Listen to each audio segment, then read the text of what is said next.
Well, joining me now here on TVP World is Louis Wierenga from the Baltic Defence College. Thank you for joining us today on TVP World. My pleasure, always great to be with TVP World. Now, recently, President Macron of France has said that potentially NATO troops could go into Ukraine, trying to probably keep Putin on edge. Putin has responded by having his own nuclear drills, potentially with tactical weapons. Is this just more saber rattling on Russia's behalf, or should we view this as potentially an escalation in the relationship here? That's an important question. I think a little bit of both. I mean, this is very consistent with Putin's saber rattling. He likes to do that. That's his favorite use, coming out and threatening to use nuclear weapons. And I think at this point in time, it can almost be expected. They have a playbook that they rarely diverge from. The only kind of thing about that is if you liken that to the boy who cried wolf analogy, it's only the boy who cried wolf until something actually happens. And you know, with the Russian doctrine, they do have it that if they are losing a war, they can use a nuke. Some people worry that a strategic nuke might be used.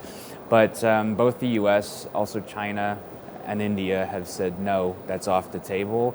And I don't think that Putin's in a position to play hardball with those three countries. So I think my kind of idea about this is we have to train like it's a real possibility, even though the likelihood of that is probably very low.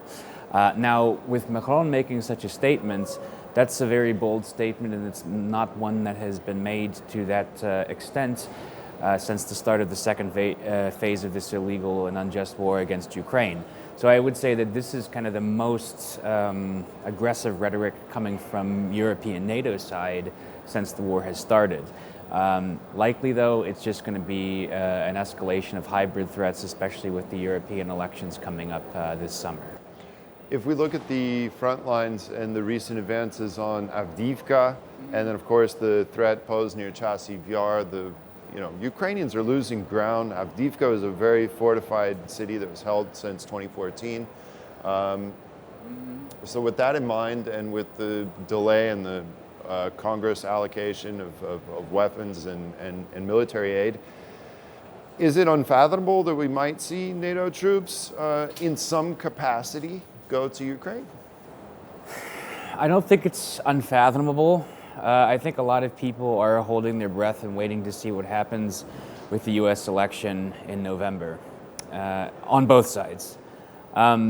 Because there has been a small amount of chatter in the last, I would say, half a year where people are saying we need to start talking about what happens if Ukraine loses, what happens if the Russian forces push west. And it's good news that the U.S. Delivered the aid package. I mean, that was a good moral boost, but I think that also signaled that these things might take some time and there might be some hiccups, and that even if the U.S. does, in my opinion, the right thing, that might be more of a complicated process than just saying, okay, we mean we're going to support Ukraine for as long as it takes.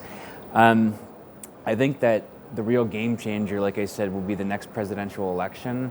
Right now, I don't think NATO boots on the ground is something that would happen. I think that there's too much ambiguity amongst the leaders. I mean, Scholz and Macron, even though they recently met, their relationship is not the friendliest right now.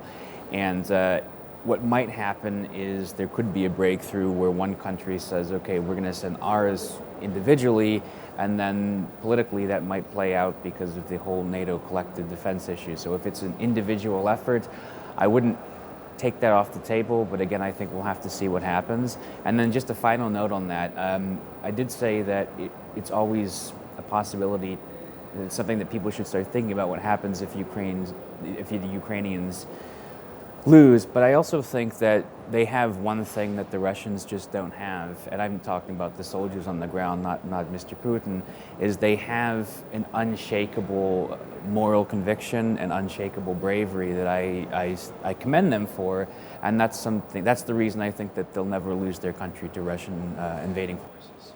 Yeah, that's a good point. Now, if we consider potential NATO troops doing some kind of training missions in, training Ukrainian freshly mobilized soldiers in Western Ukraine. What's more provocative, that or sending better weapons, longer range weapons that Western powers could say, use them as you feel, strike where you want, to the Ukrainians? Great question. For some reason, my inclination would say sending people. Because the weapons that are being sent to Ukraine, I sort of see this as kind of an escalation. They send better weapons and better weapons and better weapons. And I know that Washington has basically told Kiev, don't use these to strike into Russian territory. But I think that the notion of having soldiers of any NATO country's uniform there, even in Western Ukraine, sends a more stronger message, because that's actually a political decision that is not easy for some countries to make. I think some other countries would be a little bit more willing, although even amongst Ukraine's strongest supporters, there's still hesitancy. I mean, the US has been pretty consistent, no boots on the ground. So I think that if that were to change, that would be the more escalatory step.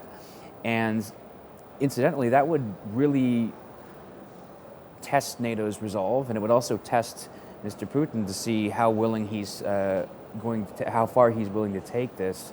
And I don't think it's as far as a lot of people fear, because quite simply, I don't think he's ready for a military confrontation with NATO, only increasing hybrid threats. Now, switching gears a little bit to hybrid threats that Vladimir Putin and Russia poses to our countries, the countries of the Baltics, Poland, and others. We've seen Russians in Kaliningrad use jamming signals to interrupt GPS and whatnot. How serious are these threats? I mean, because they're real and they're persistent. What should be the proper response to Russia? The proper response from Russia is that we know what you're doing, we're prepared to stop it, and we're always going to be one step ahead of you, and that we kind of know that this is annoying, but this is as far as you're going to take it. So it's kind of like, a bully using a slingshot to shoot rocks at you, but that bully's parents are at home and they're not going to come outside of the house and do any further harm. I mean, there's always the risk that something so severe could happen that there's sort of a Franz Ferdinand moment and everything goes haywire. But I think as long as NATO remains unified and they have a very firm understanding that we will collectively respond to this, and that we will make sure that it's an EU center, not a NATO center, but Helsinki houses the hybrid threats. And I was just there visiting in March very recently, and they are a couple of steps ahead of what the Kremlin is doing. And I think that allied countries will, in the span of a couple of months, be permanently ahead, because we know what to expect. Telling them not to do that is kind of a moot point, because that's the one area that Putin actually can look like he has control over. So I think we have to, unfortunately, just learn to live with that and know that this is part of the strategic calculus of allied countries, both on the eastern flank and further west. Other threats have emerged. We've seen attacks on certain points in Europe. In the UK, we saw a Ukrainian aid point attacked, and 2 people were arrested there. 2 people were arrested in Germany for planning to sabotage a military site. And the Financial Times says that these threats are only going to increase coming out of Russia. Russia will use proxies to actually attack targets in NATO. So should this be on every politician's radar in at least this part of the world?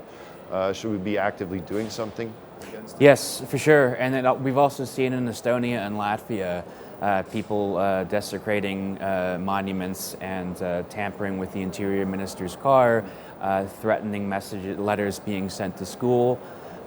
Children's schools, and it's something that every politician and policymaker should be prepared for.